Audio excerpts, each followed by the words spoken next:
pendeta Anda Yesus berbeda dengan Kristen. Ajaran Yesus ya jauh antara langit dan bumi dengan Kristen. Yesus tidak pernah bawa Kristen. Yesus tidak pernah mengajarkan Kristen. Yesus tidak pernah memerintahkan untuk jadi Kristen. Yesus tidak pernah memerintahkan ke gereja. Yesus tidak pernah memerintahkan joget-joget di gereja. Dan Yesus kagak kenal gereja.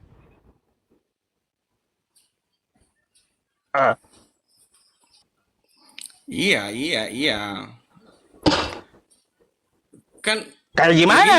begini, Itu Ustaz, tuh udah saya kasih tahu itu. begini. Bagi saya juga yang pengikut Kristus, bahwa sebenarnya tidak harus melalui misalnya sekali dalam seminggu misalnya di ibadah dilakukan menghambakan diri kepada Tuhan. Enggak, setiap saat, dan semua tidak ada yang terikat soal misalnya harus seperti ini. Enggak, pokoknya ikuti jalan Kristus. Ya, nah itulah pokoknya ikuti pendeta Anda. Enggak, bukan pendeta juga yang diikuti, itu kan bahasanya Pak Ustadz itu kan. Pak, Anda mau tahu nggak Yesus memerintahkan apa kepada Anda? Perintahkan ikuti apa yang dilakukan Yesus, lakukan yang terbaik. Lakukan yang terbaik kata Yesus ya. Oke? Iya.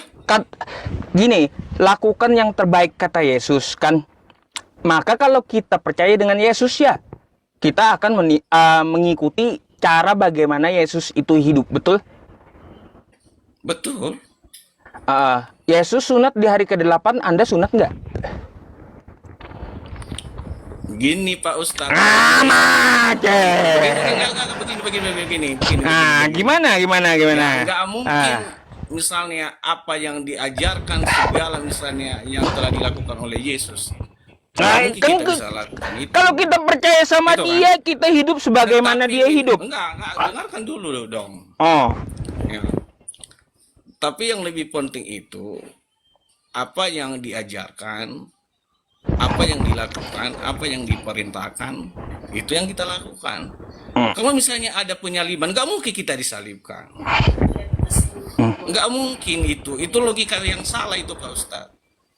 Ya, nggak mungkin kita sunat di hari yang 8. Kemudian sekarang kan masing-masing kan misalnya Kristen itu soal misalnya baptisan. Ada yang baptisannya harus besar, ada juga pada saat dia misalnya bayi. Enggak, karena yang lebih penting itu apa esensi apa yang dilakukan itu untuk kebaikan dan untuk memperoleh keselamatan. Itu penting bagi kami. Cuma itu doktrinnya. Bukan harus disunat hari yang 8, enggak salah.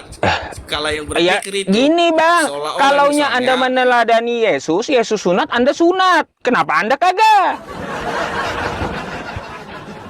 Gimana sih? Katanya cinta Yesus, Yesusnya sunat kagak ditiru Yesusnya. Kita nggak diajarkan seperti itu. Terus Yesus kagak, Bang, Yesus kagak pernah makan babi, Bang. Abang makan nggak babi? Apa? Abang makan babi gak? Iya. Wah, habis teman-teman. Iya. Mana contohnya Yesus makan babi mana? Yang jelas begini, apa yang ada di dalam dari luar nggak bisa mengkotori apa yang ada di dalam. Itu buat kami. Apa yang membuat kotor yang di luar itu dari dalam, dari hati. Dari dalam. Jadi apa yang keluar dari mulut gitu? Iyalah, misalnya kasar itu kan, misalnya kita membuat kata-kata yang kasar itu dari dalam itu kan keluar akan orang berpengaruh, akan menjadi malapetaka kalau nggak bisa dibatasi. Tetapi yang dari luar ke dalam itu, ketika masih bisa dikendalikan, itu nggak jadi masalah buat kami itu Pak Ustadz. Itu. Jadi apapun yang masuk ke mulut itu boleh dimakan gitu Bang? Bolehlah, selama misalnya tidak bertentangan, karena bukan hanya satu sisi juga dilihat. Ya orang juga bagi kami orang Kristen nggak ada dibatasi